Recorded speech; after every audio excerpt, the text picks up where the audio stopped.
করেছে। এই পৃথিবীকে, এই ভারত রাষ্ট্রকে তারা হিন্দু রাষ্ট্রে পরিণত করতে চায়, তারা এর নামকরণ করতে চায় হিন্দুস্তান। আমরা কি এটা মেনে নেব ভাই?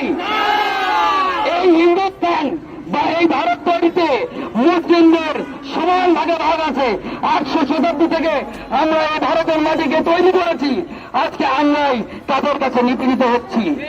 কিন্তু আমাদের বাংলাদেশের দিকে যদি আমরা তাকাই, আমরা দেখতে পাবো আমরা মুসলিম, হিন্দু, খ্রিস্টান, বৌদ্ধ, পাহাড়ি, সমতল সকলে কত শান্তিতে বসবাস করছি।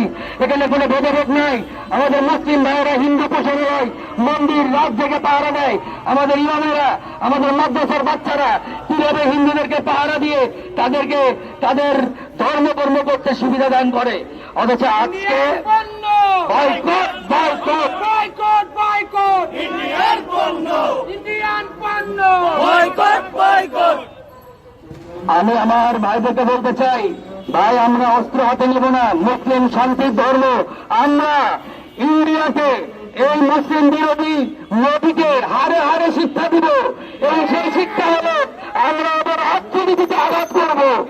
আমরা যদি ইন্ডিয়ার সকল পণ্য বয়কট করতে পারি তাহলে ইনশাআল্লাহ ইনশাআল্লাহ ইন্ডিয়ার মাথা নত হবে এবং মুসলিমদেরকে তাদের সমান অধিকার এবং সম্মান দিতে তারা বাধ্য থাকবে।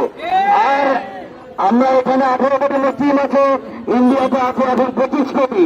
এই দুই যদি আমরা মেনে পাই এবং সারা বাংলাদেশে এই মৌলিক বাংলা থেকে আগামী সপ্তাহের শুক্রবারে ইনশাল্লাহ সারা ওয়ার্ল্ডে, ইউকেতে, ইউএসএ সব জায়গাতে ইনশাল্লাহ এই প্রতিবাদ হবে এবং পুরো বিশ্বতে ইতালি, প্যারিসে এই প্রতিবাদ হবে। ইন্ডিয়ার বিরুদ্ধে অ্যাকশন অ্যাকশন